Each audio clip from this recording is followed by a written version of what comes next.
오늘날의 2030 청년층을 설명할 수 있는 대표적인 키워드가 무엇인가? 라는 이 물음에 오늘날 많은 사람들이 공정이라고 말하고 있습니다. 공정이란 무엇입니까? 그것은 공평함과 올바름일 것입니다. 왜 젊은이들이 이 공평함과 그리고 이 올바름, 정의에 대해서 민감하게 여기고 있을까요? 세상 속에서 젊은이들은 기성세대들보다 상대적으로 더 약자의 입장에 있다고 생각합니다. 청년들은 이미 가진 자가 아니라 아직 가진 것이 없는 자들입니다. 또 청년들은 아직 이룬 것이 없고 앞으로 이루어야 할 자들입니다. 그러니까 지금 당장은 약자가 맞죠. 그래서 사회에서 이 공정이라는 그런 원칙 아래 보호를 받으면서 인생에 뭔가 이루어 볼 그런 기회들을 찾고 있다는 것입니다. 그런데 오늘날 젊은이들이 세상에 기대하고 또 요구하는 이 공정이라는 이 가치와 이 미덕이라는 것이 과연 어디에서부터 나온 것입니까? 이것은 공정, 공평과 이 정의라는 것은 우리 인간의 발명품입니까? 그렇지 않은 것이죠. 이러한 가치는 사람이 고안해낸 것이 아니고 이것은 창세전부터 계신 하나님 아버지의 성품으로부터 나온 것입니다.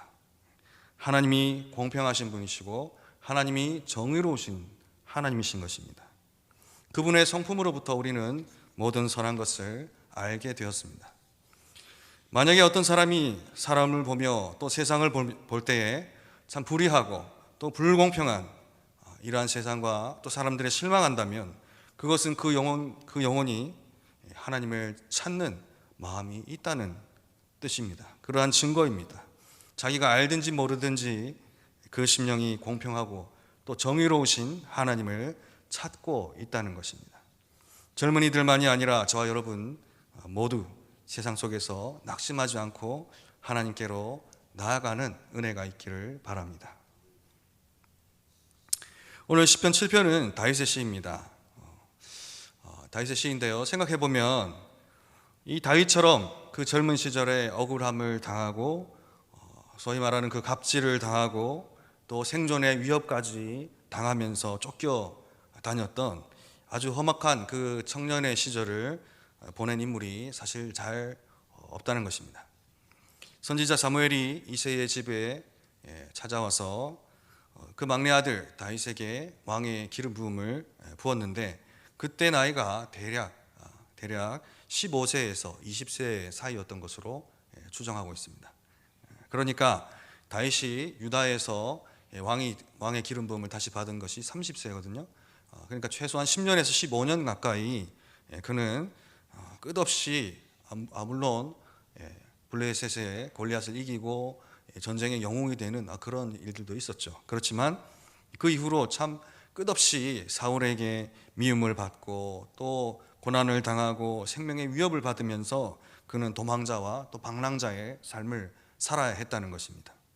그러니까 다윗은 누구보다도 참 이 억울함을 당하는 일이라면 넘치도록 경험하고 또 잘 아는 그런 사람이었습니다. 이 다윗이 고난당하던 그 청년 시절에 그가 집중하고 바라보고 사모한 것이 무엇이었습니까? 바로 공평하시고 정의로우신 하나님이었다는 것입니다. 시편 7편은 바로 그러한 맥락 가운데 쓰여진 것 같습니다. 1절에 보시면 다윗의 시가연이다 이렇게 말하고 있는데요, 시가연은 여기 성경에 여기 딱 한 번 나옵니다. 슬픔의 노래, 그런 뜻이 있다고 합니다. 그리고 그 뒤에 보시면 베냐민인 구시의 말에 따라 여호와께 드린 노래다 이렇게 소개하고 있습니다. 그래서 제가 베냐민인 구시가 또 누군가 하고 찾아보니까 이 구시라는 사람도 성경의 다른 곳에는 등장하지 않고 시편 7편 여기에만 나옵니다. 그래서 이 사람이 누군지를 사실 잘 알 수가 없어요. 그렇지만 어쨌든 이 시편의 상황을 우리가 생각해 볼 때에 이 구시라는 사람의 말을 듣고 나서 다윗이 이 슬픈 노래를 불렀다는 것이죠. 그렇기 때문에 이 구시가 뭔가 다윗에게 아주 피해를 끼치는, 다윗을 아주 힘들게 만드는 그런 악한 어떤 말을 했다고 우리가 생각할 수 있습니다. 그리고 또한 우리가 시편 7편의 내용을 근거로 해서 생각하면 다윗이 이 7편의 앞부분에서 쫓기고 있다, 많은 사람들이 쫓아옵니다. 이런 표현들을 계속 쓰고 있어요.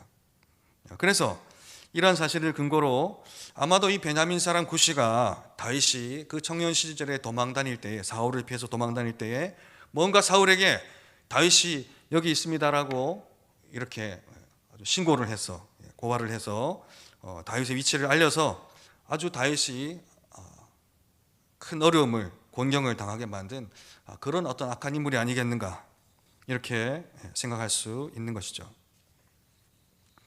여러분, 이런 상황만 한번 생각해 보셔도 벌써 이 시편의 7편에 있는 다윗의 그 억울함과 그 참 서러운 형편, 그 상황이 우리가 참 느껴지는 것 같지 않습니까?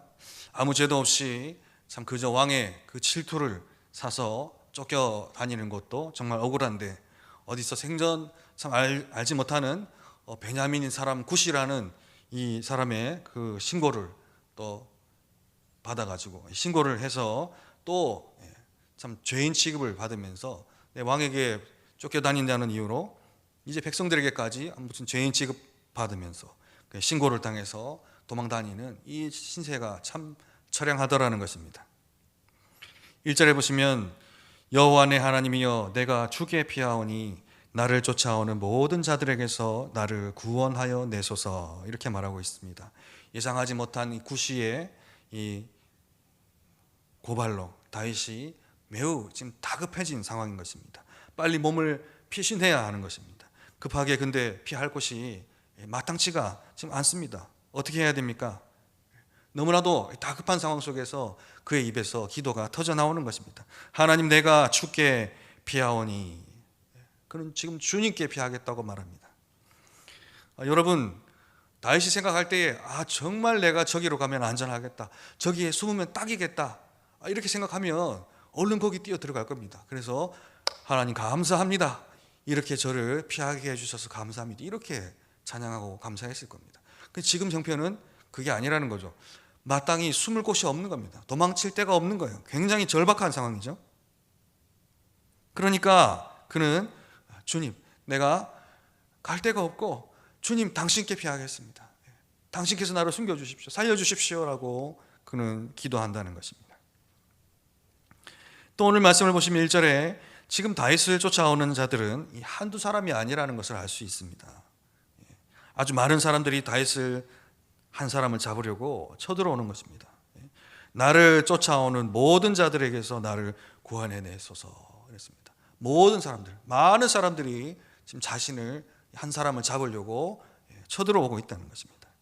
여러분 인생에 이렇게 쫓겨본 순간이 있었습니까? 사람이나 혹은 어떤 상황에 대해서 이렇게 정말 절박하게 쫓기는 상황이 있었습니까? 숨을 곳도 없고 피할 곳도 없는 그런 정말 마땅치 않은 상황 속에서 생명의 위협까지 느끼는 그런 절체절명의 위기인 것입니다.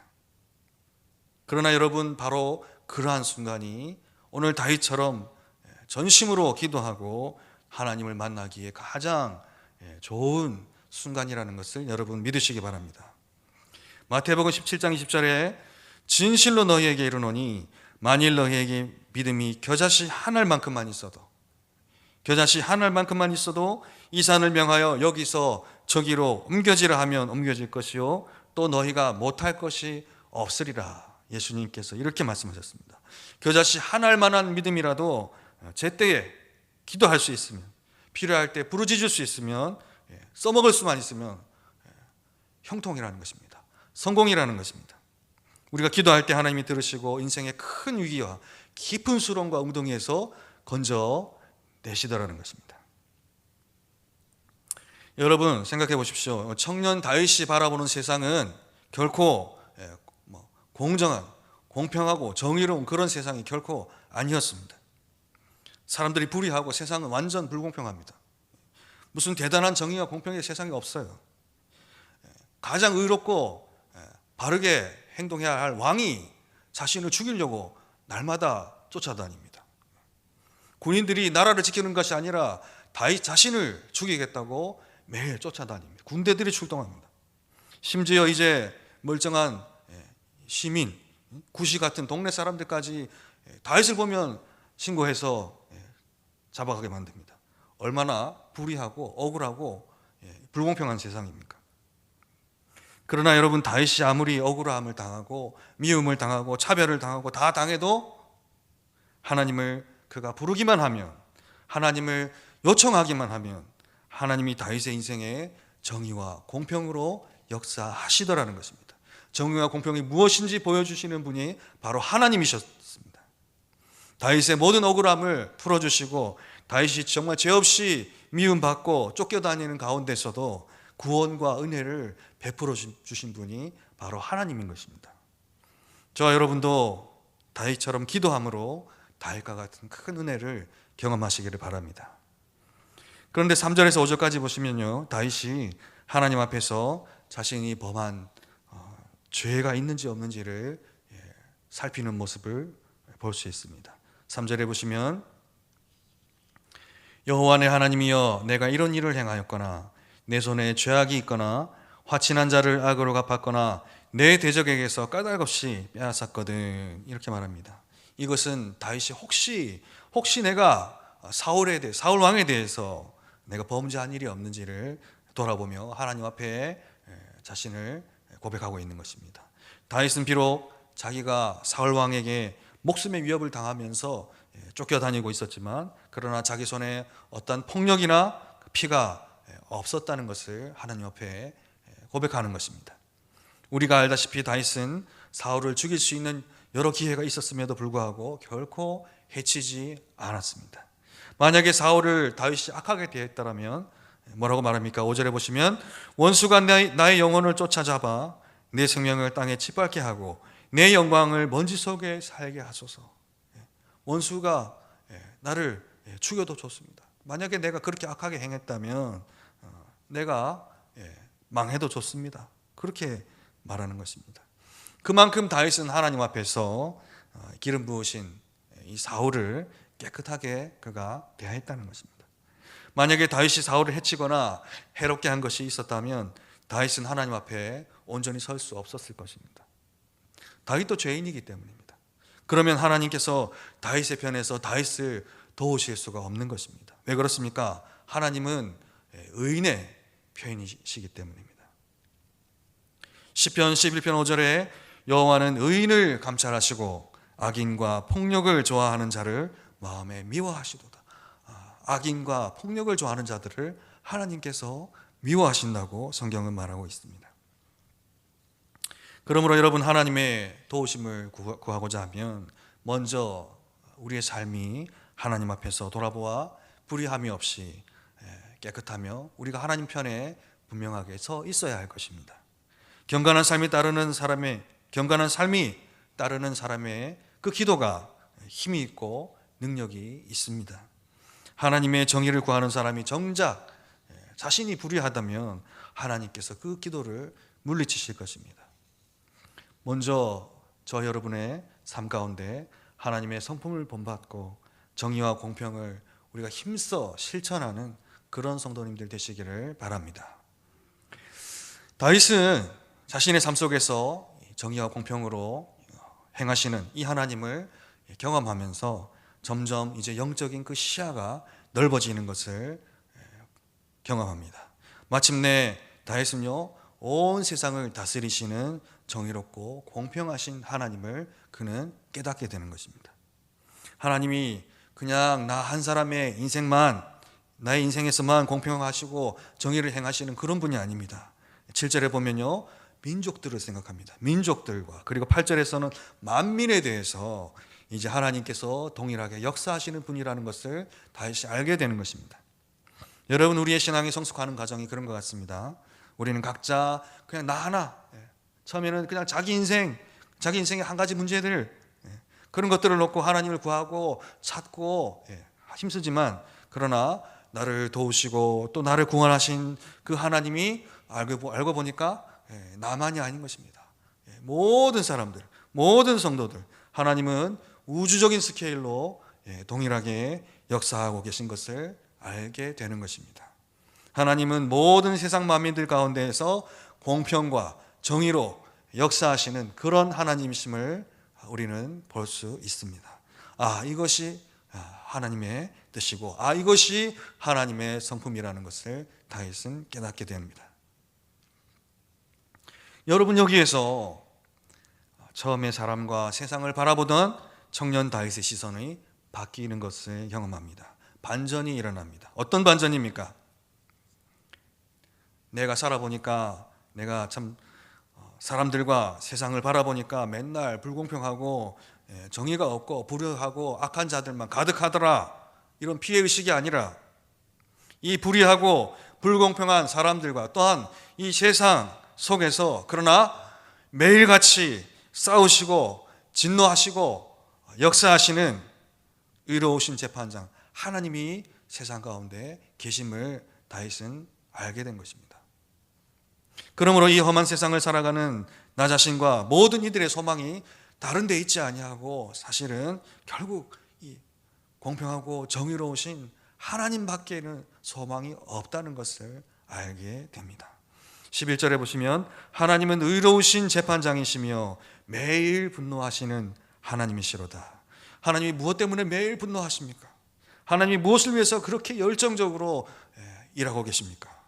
그것은 이 불의한 세상, 이 불공평하고 정의가 없는 불의한 세상 속에서 오직 하나님만이 끊임없이 정의와 그리고 진짜 공평을 이루시려고 일하시는 그분이 바로 하나님 자신이라는 사실입니다. 하나님은 다윗이 기도하기 전부터 그렇게 계셨고 그렇게 일하셨고 세상 끝날까지 일하시고 마침내 하나님의 그 성품 그대로 정의와 공평을 완전히 이루어내시는 분이신 것입니다. 이러한 사실을 생각할 때 다윗의 마음이 큰 소망을 얻고 구원과 승리의 확신을 얻게 되었습니다. 지금은 당장 참 나의 주위와 온 세상 가운데 악한 자들이 판을 치고 불의한 자들이 득세하고 정말 정의가 없고 공평함이 없어도 그러나 우리의 공평하고 정의로우신 재판장이신 하나님이 계신 것이 소망입니다. 하나님께서 매일 이 세상의 모든 이 불의와 이 불공평한 일들을 약한 일들에 하나님께서 분노하십니다. 우리도 가끔씩 분노하죠. 그러나 우리가 아니라 하나님께서 그 악한 것들을 미워하시고 불의에 진노하시면서 의로운 일들을 이루어 나가신다는 것입니다. 악한 자들을 심판하고 징계하시고 의로운 자들을 보호하시고 구원하시는 것입니다. 이와 같이 온 우주를 다스리시는 하나님의 그 통치의 원리를 깨닫고 나니까 마음에 큰 평안과 담대함이 있습니다. 하나님이 정의와 공평을 위해서 일하신다면 도대체 세상에 악한 자들이 어디에 설 수 있겠는가, 어디에 발붙일 수 있겠는가, 그런 곳은 없겠구나. 15절에 그가 웅덩이를 파 만들며 제가 만든 함정에 빠졌도다. 악인들의 모습이죠. 그의 재앙은 자기 머리로 돌아가고 그의 포악은 자기 정수리에 내리리로다. 이렇게 다윗이 믿음으로 확신에 차서 고백하고 있습니다. 악한 자들은 자기 죄로 넘어지고 자기 깨로 결국은 멸망하겠구나. 하나님을 구하고 찾는 자들은 마침내 이 다윗과 같은 견고한 확신에 이르게 됩니다. 이러한 믿음을 가지고 이 나라와 또 민족을 위해서 세상 세계 열방을 향해서 기도하는 사람들이 될 것입니다.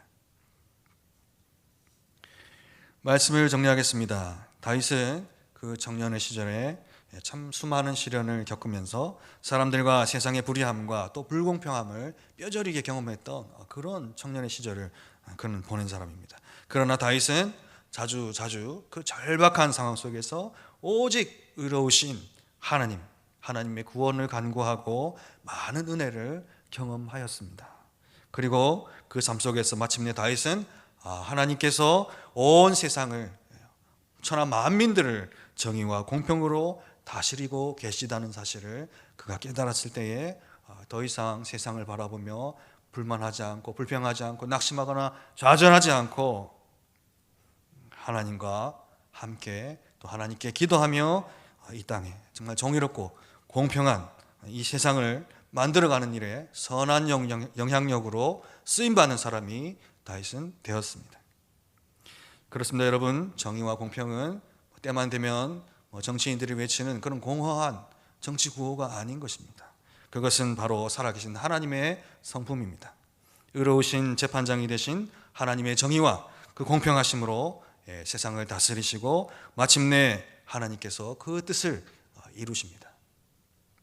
사람과 또 세상을 바라보며 낙심하지 마시고 이 땅을 위해서 기도하며 하나님과 함께 이 세상을 변화시켜 나가는 이 시대의 귀한 성도님들 다 되시기를 주님의 이름으로 축복합니다. 아멘. 기도하겠습니다.